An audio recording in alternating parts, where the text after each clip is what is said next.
अभी तक आप लोगों ने पढ़ा कि नरेश जी अपने बेटे उमेश के लिए लड़की देखने लड़की वालों के घर आए हुए हैं, जहां सब उटपटांग हैं। चाय नाश्ता हो चुका है। उमेश के ताऊजी रमेश जी लड़की को बुलाने को कहते हैं। तभी दरवाजे के पीछे खड़ी भुआ जी दौड़ती हुई कमरे में आती हैं, पूछती हैं, छोरी तैयार है? तभी पीछे से लड़की के पिता भूवेश जी, जिनका एक पैर नहीं है, हार बढ़ाते हुए आते हैं और बोलते हैं, तैयार हो गई शुभ्रा तो ले चलो। तभी अकेली शुभ्रा को तैयार करने में लगी घर की चार औरतें भूवेश जी की तरफ घूरकर देखती हैं। बड़ी भुआ कहती हैं, आपकी ही बेटी है, आप ही की छोरी है भाई साहब। अभी तक बाहर बेटी पढ़ने में लगी रही, अब आई है, बगत लगेगा। तब तक बातों में लगाओ छोरे वालों को। तुम कहो तो मैं जाऊं? ऐसी ऐसी बातें करूंगी कि समय कैसे गुजर जाए खबर ही ना लगे। रहने दे, उसके लिए पिताजी ही काफ़ी हैं। बेटा शुभ्रा, पढ़ाई तो बाद में भी हो जाती, पर लड़के वाले रोज़ रोज़ तुझे थोड़े ना देखने आ रहे। अब चेहरे पर कुशीला मेरी लाली। पापा, आपको तो पता था ना कि कल मेरा लास्ट पेपर है, पूरा साल खराब नहीं करना मुझे। मैंने कितना कहा था, पर भी आपने लड़के वालों को मना नहीं किया। किसी और दिन आ जाते तो कयामत ना आ जाती। देखो कैसे पटर पटर जबान चलावे हैं भाई साहब से। आज तक मजाल है भाई साहब के सामने हमने चू भी कही हो, जहाँ कहा वहाँ बैठ गए। अब उम्र के साथ थोड़ा बोल भी लेवे हैं। और जे छोरी तो कुछ मत कहो मेरी शुभ्रा को। वह जितना मेरे साथ खुली है उतना ही मेरी इज्जत भी करे हैं, समझी बन्नो? बेटा, उन्हें इतवार को ही टाइम था आने का, मना कर देता तो कहीं मन ही ना बदल जाता उनका। तो ठीक है पापा, मैं जैसी हूँ वैसी ही चलूँगी। सांवली हूँ तो क्या हुआ, मुझे मत लगाओ यह पाउडर लिपस्टिक। मैं चोटी करती हूँ और ऐसे ही आऊँगी, बाल नहीं खोलूँगी मुझे। हाँ हाँ, बड़ी आई, खुद को बहुत खूबसूरत समझे हैं। तुझे पता है तेरी बुआ को जब हम देखने गए थे तो इतनी सजी संवरी बेटी थी, देखते ही आंखें चंदिया जाए। तू तो उनके पैरों की धूल भी ना जाएगी ऐसे मर्द जैसी बनकर उनके सामने।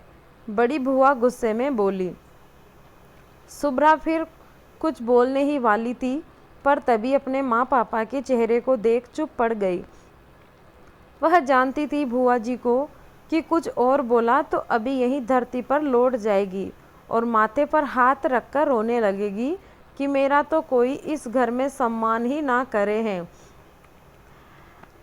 नेक से पलटकर जवाब देवे हैं, अपना बैग उठाकर बाहर तक रेस्क्यू करते हुए चल देगी। फिर ना सोचेगी बुआ जी के घर में मेहमान भी बैठे हैं।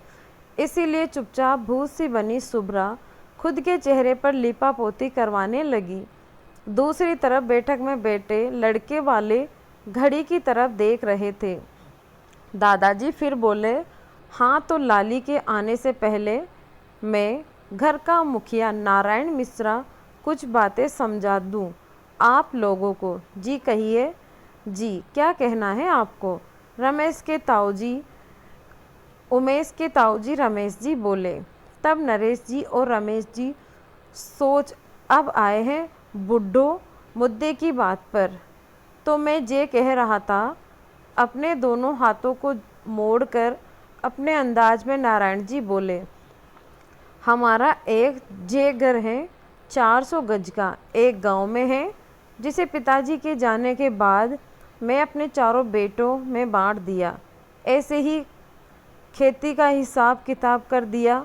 समीर और उमेश सोच रहे हैं हम क्या उनकी जायदाद में हिस्सा मांगने आए हैं जो हमें सफाई दे रहे हैं।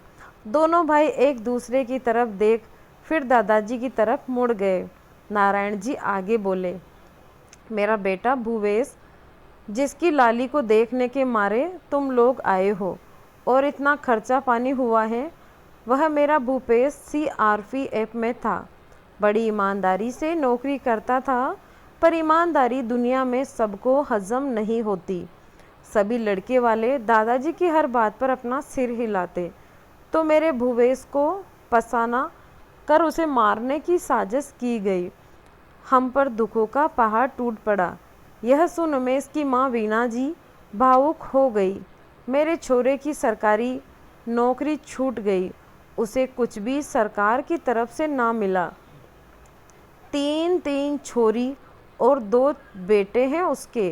कहने को तो मेरे 4 बेटे हैं, पर मेरी गालियाँ और गुस्सा बस मेरा भूपेश और मेरी बहू ही बर्दाश्त कर सके हैं। यह बोलते हुए अपनी आंखों में आए आंसुओं को नारायण जी पोंछने लगे। अब नरेश जी और रमेश जी इस घर के दूसरे पहलू से वाकिफ हुए, तो कुल मिलाकर बात ये है लल्ला कि भूपेश पर देने को कुछ नहीं है लड़की के सिवा, पर मैंने कुछ व्यवस्था कर रखी है अपनी शुभ्रा के लिए। अब आप दोनों की क्या मांग है, खुलकर बता दीजिए। यह बात सुन नरेश जी बोले, हमारे घर में एक 4 पहिया गाड़ी तो है, पर बेटे की ब्याह के बाद इतने लोग एक गाड़ी में नहीं आ पाएंगे। तो उमेश और समीर मन ही मन सोचे, अभी लड़की तो फाइनल हुई नहीं, पापा दहेज पर पहुंच गए। उधर शुभ्रा भी तैयार हो चुकी है, उसे भी घर की 2 औरतें पकड़कर ला रही हैं। नरेश जी गाड़ी की बात कर रहे होते हैं, तभी भाई साहब रमेश जी उनकी बात को काटते हुए कहते हैं, ये सब बातें तो बाद में भी होती रहेगी नरेश, पहले बिटिया से मिल लिया जाए तो ज़्यादा सही रहेगा। जी भाई साहब, ये भी सही कहा, मिलना क्या है, हमारी लाली तो हीरा है हीरा, उसे तो कोई फेल ही ना कर सके हैं, गुणों की खान है। किस्मत वाला होगा आपका छोरा जो हमारी छोरी मिल जावे। जो नारायण जी मूछों पर तान देते हुए बोले, ऐसी बढ़ाई तो हर लड़की वाले करे हैं, पर कोई दूसरे लोग से तो आए नहीं हैं। वीणा जी मन ही मन बुदबुदाई। इतनी बढ़ाई लड़की की सुनने के बाद लड़के वाले बस अब यही चाह रहे हैं कि अब लड़की आए बस। तभी घर की 2 औरतें शुभ्रा को ऐसे पकड़कर ला रही थी जैसे जयमाला के लिए स्टेज पर ले जा रही हो लड़की को। शुभ्रा को देख सभी लड़के वालों की नज़र उसके लड़की के चेहरे पर कम उसके पैरों पर ज़्यादा थी कि कहीं पैरों में कोई दिक्कत तो नहीं, जो सुहाग फिल्म में अक्षय कुमार के बाप की तरह लाया जा रहा है लड़की को। शुभ्रा ने सभी को बारी बारी से नमस्ते किया। सभी की निगाह शुभ्रा के चेहरे पर गई, जिस पर इतना फाउंडेशन लगा हुआ था, साथ में गहरे रंग की लिपस्टिक, हाथों में भर भर चूड़ी, कड़े, कानों में भी पुराने ज़माने की डिज़ाइन के झुमके, गले में भी कोई मटर माला पहन रखी थी। बाल खुले हुए थे जो उसके माथे पर बार बार आ रहे थे। गहरे गुलाबी रंग की सिल्क की साड़ी पर तो दिख ही नहीं रहे थे, साड़ी से ढके हुए थे। यह देख उमेश सोचा कितनी ओल्ड फैशन है लड़की, और इतना मेकअप थोप रखा है कि चेहरे का तो पता ही नहीं चल रहा है कि चेहरे की बनावट कैसी है। पैरों में भी ऊंची ऊंची चमकदार सैंडल झलक रही है। कुल मिलाकर उमेश के मन को ना भाई शुभ्रा, शायद किसी और को भी नहीं भाई थी, क्योंकि सभी के चेहरे के भाव ठीक हैं पड़ चुके थे और सभी के चेहरे के भाव फीके पड़ चुके थे। शुभ्रा को पकड़े हुए औरतें अभी भी खड़ी हुई थी। दादा नारायण जी आंखें दिखाते हुए औरतों को इशारा कर रहे थे, जैसे कहना चाह रहे हो कि क्या सत्यानाश कर दिया है लाली के चेहरे का। तभी बुआ जी बोली, का टुकर टुकर कर रहे हो बाऊजी, कुछ चाहिए हो तो बताओ। फिर दूसरी बुआ बोली कि मैं जानू हूँ बाऊजी को रोटी चाहिए, सब्र तो है नहीं। चिल्लाकर बोली बुआ, और ये बबीता, बाऊजी को रोटी दे जा। नारायण जी गुस्से में बोले, का बावरी हो गई है, मैंने कब कही कि मुझे रोटी चाहिए। इतनी देर से लाली को लेकर खड़ी हैं, बैठा दे उसे, जो पूछना हो छोरे वाले पूछ ले। वही तो जगह देख रहे हैं बाबूजी कि कहाँ बैठा है लाली को। तभी उमेश की माँ वीणा जी बोली, अब तो बारिश बंद हो गई है, पानी भी नहीं टपक रहा, वहीं सोफे पर बैठते हैं सभी। यह कहीं ना कहीं बहन जी, अब कही ना बहन जी ने समझदारी वाली बात। तेरे भूपेश सोफे पर बैठा है, सबको तू भी बैठा जा, हार गया होगा। तो भी पिताजी सभी लोग सोफे पर बैठ गए। तभी भूपेश की अपनी लाठी लेकर सोफे पर बैठने आई रहे थे कि जमीन पर पड़े पानी पर उनका पैर फिसलने की वाला था। पता नहीं सुब्रा अपने पापा को ही देखने में लगी थी कि फुर्ती से सोफे से उठकर भवेश को गिरने से बचा लिया उसने, और घर पर अपने पापा की तरफ देख रही थी, जैसे कहना चाह रही हो कि इतने घबराकर क्यों रहते हो आप, देखकर नहीं चल सकते।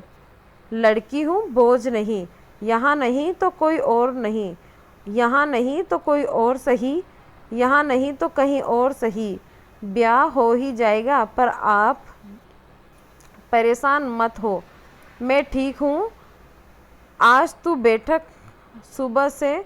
सुब्रा ने अपने हाथ का सहारा दे अपने पापा को बैठाया, उनके डंडे को सोफे से टिका दिया। जो लोग पहली बार पढ़ रहे हैं उन्हें बताते चलो कि सुब्रा के पिताजी का एक पैर नहीं है। लड़के वाले मन में सोचते हैं चलो लड़की भावना से भरी हुई है, अपने पिताजी को बहुत प्यार करती है।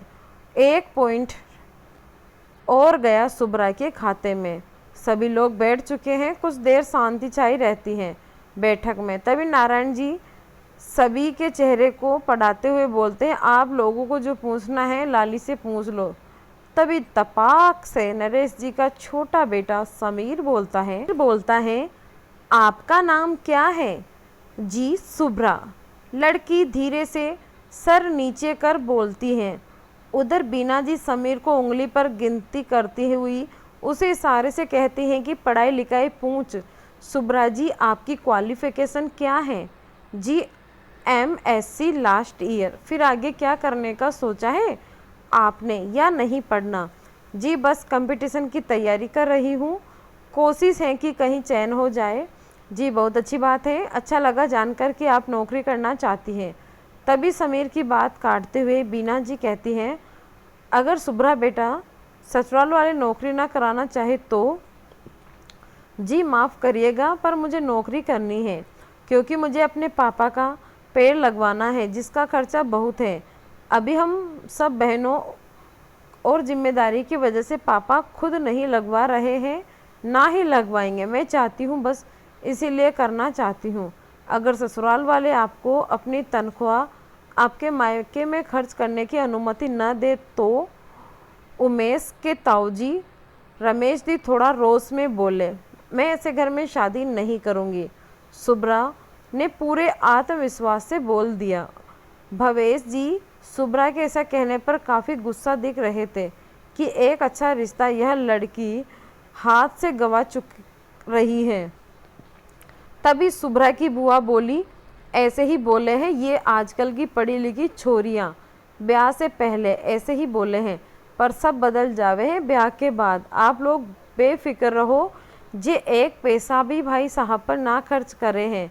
जिसमें हर्ज क्या है? अगर बेटी अपने पिता के लिए अपनी कमाई से कुछ खर्च करना चाहती हैं तो फिर पिता ने उसे पढ़ाया लिखा कर इतना काबिल बनाया, क्या उसे बेटी का कोई फ़र्ज नहीं करना अपने पिता के प्रति?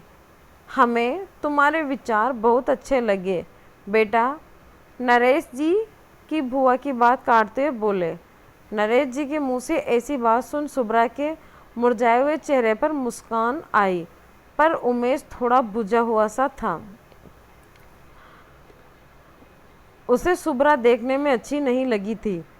वह सोचा था उसे सुब्रा, वह बीना जी को दूर से कुछ इशारे करने में लगा था, पर बीना जी समझ नहीं पाई। वह बोली, सुब्रा और उमेश आप दोनों एक बार बाहर खड़े हो जाओ, जरा लंबाई नाप लें। बराबर में खड़े हो जाओ। उमेश ने अपने सर पर हाथ रख लिया। ये कब कहा मैंने माँ से। वो और सुब्रा बीना जी के कहने पर खड़े हो गए। बीना जी देख रही थी, तभी तपाक से बुआ जी बीच में आकर बोले, आपसे तो लंबी ही है हमारी छोरी, आपके चोरे के भी कंधे तक आ रही है। उधर सुब्रा के दादा नारायण जी जोश में आ गए। बोले, का खूब लगो है दोनों की जोड़ी, जैसे राम सीता। समीर मन ही मन वो नदिया के पार फिल्म का गाना सोचने लगा। जब तक पूरे ना हो फेरे साथ, तब तक दुल्हन नहीं दुल्हे की, तब तक बबुनी नहीं बबुआ की। और इधर दादाजी तो दोनों की जोड़ी भी बताई दे रहे हैं, राम सीता से लग रहे हैं। तभी समीर ने अपना दिमाग दौड़ाया। आखिर बड़े भाई की ज़िंदगी का सवाल था कि ये लोग तो अभी ही शायद फेरे करा देंगे। यही लोग तो। उसने वीना जी से कहा, माँ मौसी का फ़ोन है, यहाँ नेटवर्क नहीं है और नेटवर्क की वजह से आवाज़ नहीं आ रही, बाहर जाकर बात कर लीजिए।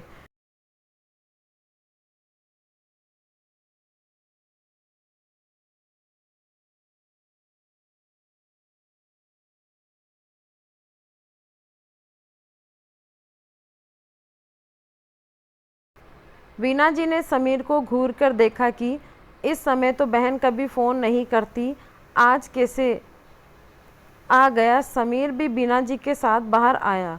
उसने बीना जी के कान में कहा। तभी उसके पीछे सुब्रा जी की बड़ी बहन खड़ी थी। उसे देखकर वह चौंक गया। वह बड़ी बड़ी आंखें दिखाकर बोली, कुछ चाहिए क्या? अच्छा, बाथरूम आई होगी, जाइए, वहाँ गुसल खाना है। नहीं नहीं, बस माँ मौसी से बात कर रही है, फ़ोन लग नहीं रहा था। बीना जी और समीर चुपचाप बैठक में आ गए। हाँ बहन जी बताइए, फाइनल समझे फिर रिश्ता? दादा नारायण जी बोले। यह सुन उमेश घबरा गया। तभी बीना जी बोली, एक बार बेटा सुब्रा, आप सूट पहनकर आओ और जैसे तुम अपने कॉलेज जाती हो या घर में रहती हो वैसे आओ, ये सैंडल मत पहनना। यह सुन बुआ जी बोली, कितनी तो सलोनी लग रही है छोरी, साड़ी तो औरत का गहना होवे हैं। जी आपने सही कहा, पर हम एक बार सूट और साधारण रूप में देखना चाहते हैं। सुब्रा बोली, जी अभी आई मैं पहनकर। सुब्रा अंदर जाती है, पीछे पीछे बुआ जी भी चल देती हैं। तभी सुब्रा गुस्से में बुआ जी से कहती है, अब बस। नेक्स्ट पार्ट जल्दी ही।